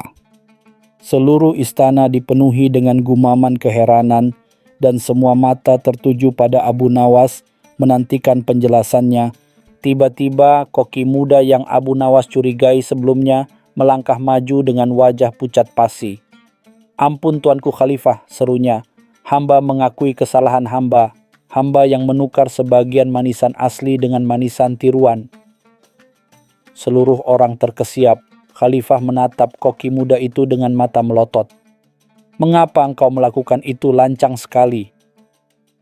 Koki muda itu gemetaran. Hamba ingin manisan buatan hamba sendiri yang dicicipi oleh tamu penting, tuanku. Hamba tahu itu salah, tapi hamba ingin menunjukkan keahlian hamba." Khalifah tampak sangat marah, tetapi juga sedikit bingung. Ia tahu Abu Nawas pasti memiliki sesuatu yang lebih dari sekadar pengakuan ini. Abu Nawas melangkah maju, memegang sebuah bejana kecil. "Tuanku dan hadirin sekalian," katanya, "manisan yang diakui oleh koki muda ini memang tiruan. Namun masalahnya tidak sesederhana itu." Ia kemudian menuangkan sedikit cairan dari bejana tersebut ke atas manisan tiruan. Seketika, aroma amis yang menusuk hidung menyebar ke seluruh taman. Para bangsawan dan dayang-dayang segera menutup hidung mereka. "Lihatlah tuanku," kata Abu Nawas, menunjuk ke manisan yang kini berbau busuk. "Manisan tiruan ini dibuat dengan bahan-bahan yang tidak layak, bahkan beberapa di antaranya sudah basi. Ini bukan sekadar pencurian, tuanku. Ini adalah upaya untuk merusak citra istana dan mungkin bahkan mencelakakan tamu-tamu tuanku." Khalifah membelalakan mata, menyadari betapa seriusnya masalah ini. Aroma busuk dari manisan palsu memenuhi udara istana, menyebabkan kegemparan di antara para hadirin. Khalifah Harun al-Rashid yang tadinya hanya marah karena manisan hilang, kini diliputi amarah yang lebih besar karena ancaman terhadap tamu-tamunya. Ia memerintahkan pengawal untuk segera menangkap koki muda itu dan menginterogasinya. Abu Nawas kemudian mendekati Khalifah. "Tuanku," bisiknya, "bau busuk ini bukan hanya dari bahan basi. Ada sesuatu yang lebih licik di balik semua ini. Bau ini adalah petunjuk, tuanku." Ia kemudian mengambil segenggam bubuk putih dari saku jubahnya dan menaburkannya ke beberapa manisan asli yang tersisa. Ajaibnya, manisan itu segera mengeluarkan aroma harum yang lebih kuat dan segar dari sebelumnya. "Bubuk apa itu, Abu Nawas?" tanya Khalifah penasaran. "Ini adalah bubuk penawar racun, tuanku," jawab Abu Nawas. "Saya curiga ada seseorang yang mencoba meracuni manisan asli ini, kemudian menyuruh koki muda itu untuk menukarnya dengan manisan palsu yang sudah disiapkan." Khalifah terkejut. "Siapa yang berani melakukan hal sekeji itu?" Abu Nawas menunjuk ke arah seorang tukang jamu tua yang sering berkeliaran di istana, menjual ramuan dan obat-obatan. "Dia, tuanku," kata Abu Nawas. "Dia adalah dalang di balik semua ini.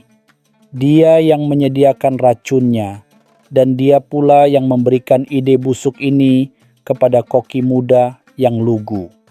Tukang jamu itu yang tadinya berusaha bersembunyi di kerumunan, kini pucat pasi dan mencoba melarikan diri. Pengawal segera menangkap tukang jamu itu. Di bawah interogasi khalifah, ia akhirnya mengakui perbuatannya. Ternyata, ia menyimpan dendam lama terhadap koki istana yang pernah menolak resep jamu buatannya. Ia ingin mempermalukan sang koki dan seluruh istana dengan membuat tamu-tamu khalifah sakit. "Hamba hanya ingin menunjukkan bahwa jamu hamba lebih ampuh dari masakan koki istana," teriak tukang jamu itu putus asa. Khalifah menggelengkan kepala, tak habis pikir dengan kejahatan yang didasari dendam sepele. Abu Nawas hanya tersenyum. "Di mana ada gula, di situ Abu Nawas bikin masalah," gumamnya pelan, namun cukup didengar oleh beberapa orang di sekitarnya. Khalifah Harun al-Rashid merenung dalam-dalam setelah mendengar pengakuan tukang jamu. Ia tidak ingin menghukum mati, tetapi juga tidak bisa membiarkan kejahatan ini berlalu begitu saja. Akhirnya, ia menatap Abu Nawas. "Abu Nawas, kau yang berhasil mengungkap semua ini. Hukuman apa yang pantas untuk mereka berdua?" tanyanya. Abu Nawas tersenyum licik. "Ampun tuanku, hukuman yang keras tidak akan memberikan pelajaran yang mendalam. Hamba memiliki ide yang lebih baik. Hukuman yang akan diingat oleh mereka seumur hidup dan juga akan menjadi hiburan bagi seluruh istana." Khalifah mengangkat alisnya, penasaran. Abu Nawas kemudian mengusulkan agar tukang jamu dan koki muda itu dihukum untuk membuat manisan setiap hari selama setahun penuh. Namun, bukan manisan biasa. Manisan yang mereka buat harus terasa seperti manisan asli istana, tetapi dengan satu syarat, kata Abu Nawas, mereka harus mencicipi setiap manisan yang mereka buat dan rasanya harus membuat mereka mual. Khalifah awalnya ragu, tetapi melihat senyum licik Abu Nawas, ia akhirnya setuju. "Bagaimana caranya?" tanya Khalifah. "Gampang tuanku," jawab Abu Nawas.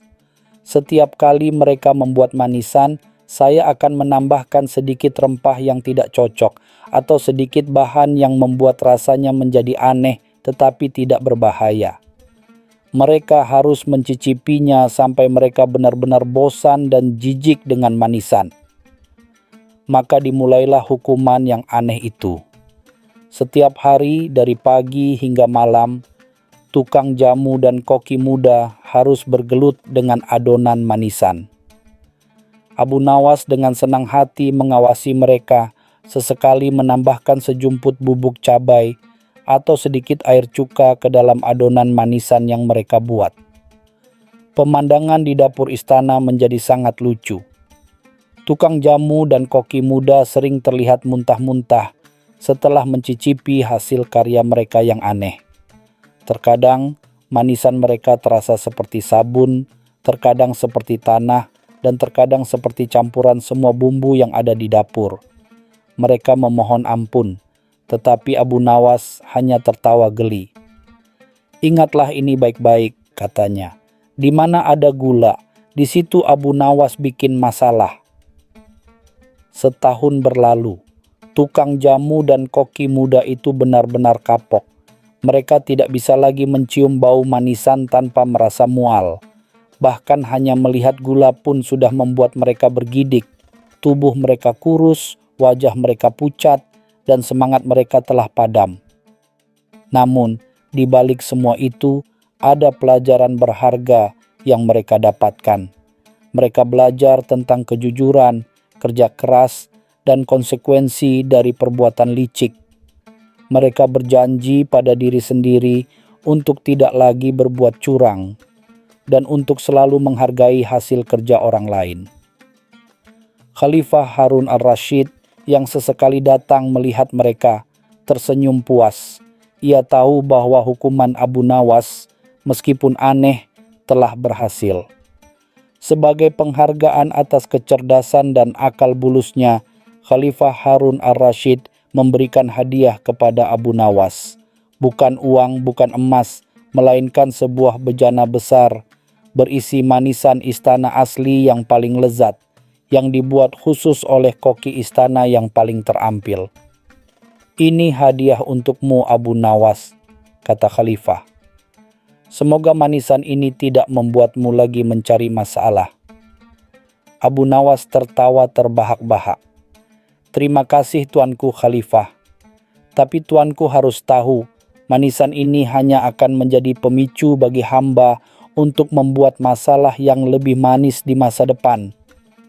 Khalifah hanya bisa menggelengkan kepala, menyadari bahwa Abu Nawas tidak akan pernah berubah. Sejak saat itu, setiap kali ada manisan istana yang disajikan, Khalifah Harun al-Rashid selalu teringat akan Abu Nawas dan petualangan manisnya. Ia tahu bahwa di mana ada gula, di situ ada potensi masalah yang akan diciptakan oleh Abu Nawas. Namun, ia juga tahu bahwa tanpa Abu Nawas, hidup di istana akan terasa hambar dan kurang warna. Abu Nawas terus hidup di Baghdad. Dari satu masalah manis ke masalah manis lainnya, selalu meninggalkan jejak tawa dan kebingungan di setiap tempat yang ia singgahi. Dan begitulah kisah tentang di mana ada gula, di situ Abu Nawas bikin masalah menjadi legenda yang diceritakan turun-temurun di kota Baghdad yang indah. Sebuah pengingat bahwa terkadang masalah bisa jadi semanis gula. Cerita selanjutnya. Bagai tikus memperbaiki labu. Di sebuah pagi yang cerah di Baghdad, ketika mentari baru memancarkan sinarnya ke menara-menara masjid, sebuah hadiah istimewa tiba di istana Sultan Harun al-Rashid. Hadiah itu adalah sebuah labu raksasa, sebesar gajah muda, dengan warna oranye keemasan yang memukau. Labu ini merupakan persembahan dari seorang saudagar kaya yang baru saja kembali dari negeri seberang. Konon ditanam di tanah yang diberkahi dan memiliki rasa manis yang tiada tara. Sultan sangat gembira melihat labu sebesar itu. Beliau memerintahkan para pelayan untuk meletakkan labu itu di tengah-tengah taman istana, agar semua orang dapat mengagumi keindahannya sebelum disajikan dalam pesta kerajaan. Aroma labu yang manis pun mulai menyebar, mengundang perhatian tidak hanya dari manusia, tetapi juga dari makhluk-makhluk kecil yang bersembunyi di balik semak-semak. Beberapa hari berlalu, dan labu raksasa itu tetap menjadi pusat perhatian. Namun, suatu sore, ketika angin sepoi-sepoi mulai bertiup, seorang pelayan yang sedang menyiram bunga terkejut melihat sebuah retakan kecil muncul di permukaan labu. Retakan itu tipis, nyaris tak terlihat, namun cukup untuk membuat sang pelayan khawatir. Ia segera melapor kepada kepala juru taman, yang kemudian meneruskan kabar buruk itu kepada Sultan. Sultan Harun al-Rashid yang sedang menikmati tehnya mengerutkan kening mendengar laporan itu. Labu itu adalah lambang kemewahan dan keindahan, dan retakan itu bagai noda pada permadani sutra. Beliau segera memerintahkan para ahli istana untuk mencari tahu penyebabnya dan menemukan cara untuk memperbaiki labu tersebut sebelum pesta tiba, agar keindahannya tetap sempurna. Kabar tentang retaknya labu sultan itu menyebar dengan cepat hingga ke telinga Abu Nawas, yang saat itu sedang duduk santai di kedai kopi, mendengarkan obrolan orang-orang. Senyum jahil merekah di wajahnya ketika ia mendengar bahwa Sultan sedang mencari solusi yang mustahil. Ia segera bergegas menuju istana dengan ide-ide gila yang sudah mulai berputar di benaknya. Sesampainya di hadapan Sultan, Abu Nawas menyampaikan usulannya dengan penuh percaya diri. "Ampun Tuanku Sultan," katanya, "hamba punya cara jitu untuk memperbaiki labu yang retak itu. bahkan menjadikannya lebih kuat dari sebelumnya. Sultan yang penasaran pun mengizinkan Abu Nawas untuk mencoba, meskipun dalam hati beliau meragukan kemampuan Abu Nawas dalam hal perbaikan labu. Abu Nawas meminta beberapa bahan dan perkakas yang aneh untuk misinya. Ia meminta lem dari getah pohon langka, benang sutra berwarna emas, dan sebuah sangkar kecil yang kosong. Para pengawal istana saling berpandangan heran, tak mengerti bagaimana semua itu bisa memperbaiki labu. Namun, perintah Sultan harus dilaksanakan dan semua permintaan Abu Nawas segera dipenuhi.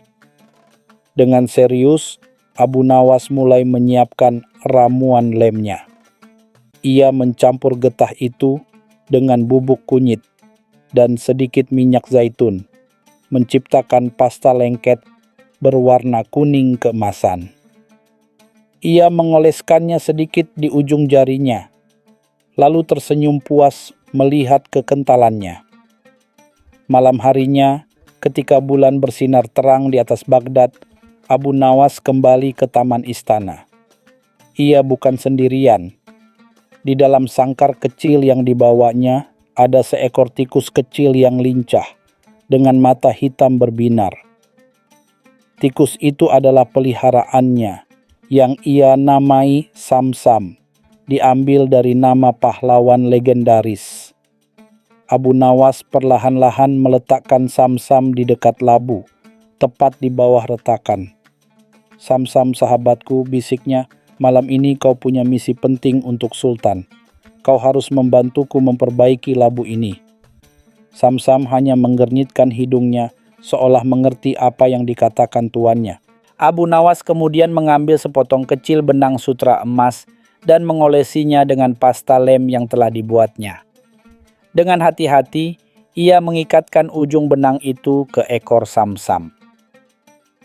"Tugasmu adalah masuk ke dalam retakan itu, Samsam. Tarik benang ini sejauh mungkin ke dalam, lalu kembali keluar. Pastikan benang itu menempel kuat di dalamnya," perintah Abu Nawas sambil menunjuk retakan. Samsam yang terlatih dengan baik segera menjalankan tugasnya. Ia menyelipkan tubuh mungilnya ke dalam retakan, perlahan menarik benang sutra yang telah berlumur lem. Abu Nawas mengamati dengan seksama, berharap misinya akan berhasil. Ia membayangkan bagaimana benang itu akan mengikat retakan dari dalam, membuatnya tak terlihat dari luar. Samsam berhasil masuk ke dalam labu dan menarik benang emasnya. Abu Nawas menahan napas menunggu Samsam kembali. Namun beberapa saat kemudian, Samsam keluar dari retakan dengan ekspresi kebingungan, dan yang lebih mengejutkan, benang sutra emas itu sudah tidak ada di ekornya. Sepertinya, dalam kegelapan di dalam labu, Samsam tak sengaja menelan sebagian benang yang telah berlumur lem itu. Abu Nawas mengusap dahinya. Ia tidak menyangka rencana awalnya akan sedikit melenceng. Sekarang, bukan hanya retakan yang harus diperbaiki, tetapi ia juga harus memikirkan bagaimana mengeluarkan benang yang tertelan itu tanpa merusak labu lebih jauh. Ia harus mencari solusi lain, dan kali ini ia butuh bantuan lebih banyak dari Samsam. Abu Nawas berpikir keras. Ia tahu bahwa Samsam tidak bisa menarik benang itu kembali jika sudah tertelan.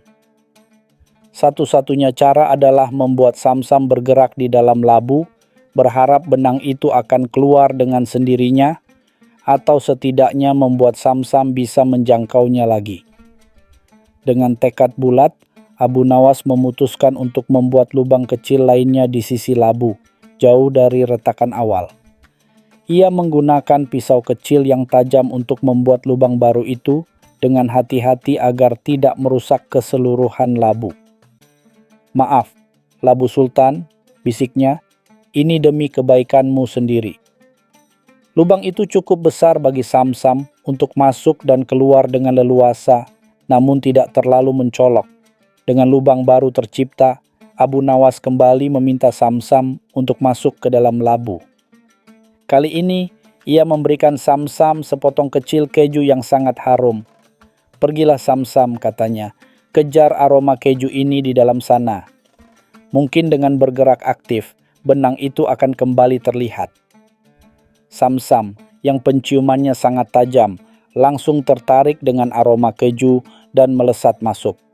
Di dalam labu yang gelap, Samsam mulai bergerak ke sana kemari, mengikuti jejak aroma keju yang telah diletakkan Abu Nawas di berbagai sudut dalam labu. Ia berlarian, melompat, dan menggerogoti sedikit bagian dalam labu yang empuk.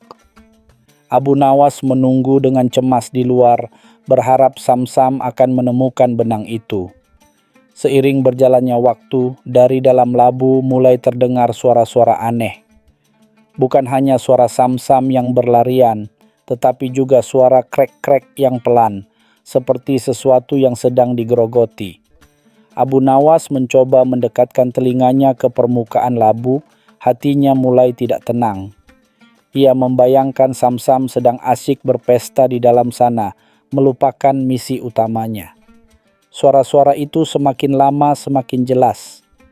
Abu Nawas mulai curiga bahwa Samsam tidak hanya mengejar keju, tetapi juga menikmati kelezatan dinding labu yang manis. Ia mengintip melalui lubang yang baru dibuatnya. Namun kegelapan di dalam labu membuat ia tidak bisa melihat apa-apa. Keesokan paginya, ketika mentari terbit, Abu Nawas kembali memeriksa labu. Hatinya mencelos. Selain retakan awal, kini ada beberapa retakan kecil baru yang muncul di permukaan labu, terutama di sekitar lubang tempat Samsam masuk. Dan yang lebih parah, beberapa jejak gigitan kecil terlihat di tepi retakan yang lama. Tampaknya Samsam tidak hanya bergerak, tetapi juga telah melakukan perbaikan versi tikusnya sendiri. Abu Nawas menghela napas panjang. Rencananya yang semula brilian, kini mulai berubah menjadi bencana. Ia harus segera bertindak sebelum kerusakan semakin parah. Abu Nawas tahu, ia tidak bisa membiarkan Samsam tetap di dalam labu. Ia harus mengeluarkannya. Dengan sedikit akal liciknya, ia memasukkan seutas tali tipis yang telah diolesi madu ke dalam lubang. Bau madu yang manis segera menarik perhatian Samsam, yang kemudian mengikuti tali itu keluar dari labu. Setelah Samsam berhasil keluar, Abu Nawas memeriksa kembali labu itu. Selain retakan yang semakin banyak, kini ada beberapa lubang kecil lainnya yang tersebar di permukaan labu, hasil dari gigitan Samsam yang lapar. Labu raksasa yang semula sempurna, kini terlihat seperti sepotong keju tua yang berlubang-lubang. Kepala juru taman yang selalu waspada segera menyadari ada sesuatu yang tidak beres dengan labu Sultan. Ia melihat retakan-retakan baru dan lubang-lubang kecil yang sebelumnya tidak ada. Aroma manis labu pun seolah bercampur dengan aroma aneh yang samar-samar. Dengan ekspresi khawatir, ia segera melaporkan temuannya kepada Sultan. Sultan Harun ar-Rasyid, yang sedang sibuk mempersiapkan pesta kerajaan, sangat terkejut mendengar laporan itu. Beliau memerintahkan Abu Nawas untuk segera menghadap dengan nada suara yang terdengar tidak senang. Abu Nawas, yang sudah menduga akan hal ini, mempersiapkan diri untuk menghadapi murka Sultan. "Abu Nawas, apa yang sudah kau lakukan pada labuku?" tanya Sultan dengan nada marah, menunjuk ke arah labu yang kini penuh lubang. Abu Nawas menunduk, pura-pura menyesal. "Ampun tuanku," katanya, "hamba hanya mencoba yang terbaik. Hamba menggunakan seekor tikus terlatih untuk memperbaiki retakan dari dalam, namun sepertinya ia sedikit terlalu bersemangat." Abu Nawas kemudian menjelaskan secara rinci bagaimana ia menggunakan Samsam, benang sutra, dan keju untuk memperbaiki labu itu. Ia bahkan menceritakan bagaimana Samsam tidak sengaja menelan benang, dan bagaimana ia harus membuat lubang baru untuk mengeluarkannya. Sultan mendengarkan dengan ekspresi campur aduk antara kemarahan dan rasa ingin tahu. Mendengar cerita Abu Nawas yang polos namun kocak, dan membayangkan seekor tikus berlarian di dalam labu raksasa, Sultan Harun al-Rasyid tidak bisa menahan tawanya. Awalnya ia hanya tersenyum kecil, namun kemudian tawa itu pecah menjadi gelak tawa yang memenuhi taman istana. Para pengawal dan pelayan yang tadinya tegang, kini ikut tersenyum lega. Abu Nawas, kata Sultan di sela-sela tawanya, kau memang tidak ada duanya. Niatmu baik, namun caramu selalu saja di luar dugaan. Labuku kini memang berlubang, namun ceritamu ini lebih menghibur daripada pesta apapun. Sultan pun memaafkan Abu Nawas, bahkan memberikan ia sekantung koin emas sebagai hadiah atas kecerdikan dan kejujurannya. Meskipun berlubang, labu raksasa itu tetap menjadi daya tarik utama dalam pesta kerajaan. Sultan menceritakan kisah Abu Nawas dan tikusnya kepada para tamu, yang semuanya tertawa terbahak-bahak mendengar cerita itu. Labu itu yang awalnya diharapkan menjadi lambang kesempurnaan, kini menjadi simbol kecerdikan dan humor Abu Nawas yang tak ada habisnya. Bahkan, banyak tamu yang sengaja mendekat untuk melihat lubang-lubang kecil di permukaan labu. Beberapa di antara mereka bahkan mencoba mengintip ke dalamnya, berharap bisa melihat jejak kaki Samsam atau sisa-sisa benang sutra yang tertelan. Labu itu telah berubah dari sekadar buah menjadi sebuah artefak cerita. Kisah labu berlubang itu menyebar ke seluruh Baghdad. Orang-orang membicarakannya di pasar, di kedai kopi, dan di setiap sudut kota. Beberapa orang bahkan datang ke istana hanya untuk melihat labu legendaris itu. Kisah ini menjadi pengingat bahwa niat baik terkadang bisa berujung pada kekacauan yang lucu, namun juga membawa kebahagiaan yang tak terduga. Abu Nawas tentu saja menjadi semakin terkenal. Orang-orang memanggilnya ahli perbaikan tikus atau dokter labu berlubang. Ia menerima banyak undangan untuk bercerita di berbagai acara. Dan setiap kali ia menceritakan kisah labu itu, semua orang akan tertawa hingga perut mereka sakit. Dari peristiwa labu berlubang itu, Sultan Harun al-Rasyid pun belajar sebuah pelajaran berharga. Kadangkala kesempurnaan bukanlah segalanya. Keindahan sejati bisa ditemukan dalam ketidaksempurnaan, dan tawa serta kebahagiaan yang dihasilkan dari sebuah kesalahan lucu jauh lebih berharga daripada sebuah benda yang sempurna tanpa cacat.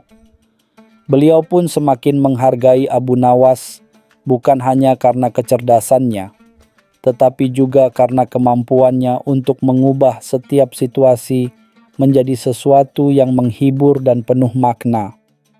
Sejak saat itu, setiap kali ada masalah di istana, Sultan selalu meminta pendapat Abu Nawas, meskipun ia tahu bahwa solusinya mungkin akan sedikit tidak biasa.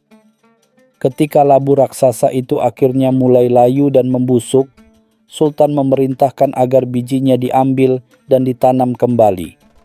Beliau berharap dapat menanam labu-labu baru yang, meskipun tidak akan pernah berlubang secara alami, akan selalu mengingatkan pada kisah lucu Abu Nawas dan Samsam. Biji-biji itu ditanam di tanah istana, dan setiap tahun labu-labu baru tumbuh, meskipun tak ada yang sebesar dan semasyhur labu pertama. Kisah labu tikus itu pun menjadi bagian dari cerita rakyat Baghdad. Anak-anak kecil akan duduk mengelilingi orang tua mereka, mendengarkan cerita tentang bagaimana seekor tikus membantu memperbaiki labu sultan, dan bagaimana Sultan akhirnya tertawa terbahak-bahak. Labu itu, meskipun musnah, hidup abadi dalam ingatan dan tawa orang-orang. Adapun Samsam, si tikus pahlawan, ia hidup bahagia dan makmur di istana. Sultan memerintahkan para pelayan untuk memberinya makanan terbaik, dan Samsam menjadi tikus paling gemuk dan bahagia di seluruh Baghdad. Ia sering terlihat berlarian di taman, seolah mengenang petualangannya di dalam labu. Abu Nawas sering mengajak Samsam berkeliling, dan setiap kali orang melihat Samsam, mereka akan tersenyum dan mengingat kisah labu berlubang. Samsam menjadi bukti nyata bahwa bahkan makhluk kecil pun bisa menjadi bagian dari sebuah cerita besar, meskipun perannya mungkin tidak seperti yang diharapkan. Kisah labu berlubang itu terus diceritakan dari generasi ke generasi, menjadi salah satu cerita Abu Nawas yang paling disukai. Ia mengajarkan bahwa niat baik adalah hal yang terpenting, bahkan jika hasilnya sedikit, tidak terduga. Dan yang terpenting, ia mengajarkan bahwa tawa adalah obat terbaik, bahkan untuk sebuah labu yang rusak. Abu Nawas sendiri terus hidup dengan penuh petualangan, selalu siap dengan ide-ide brilian yang seringkali berakhir dengan cara yang lucu dan tak terduga. Ia adalah pengingat bahwa hidup tidak selalu harus sempurna, tetapi harus selalu penuh dengan tawa dan cerita yang tak terlupakan.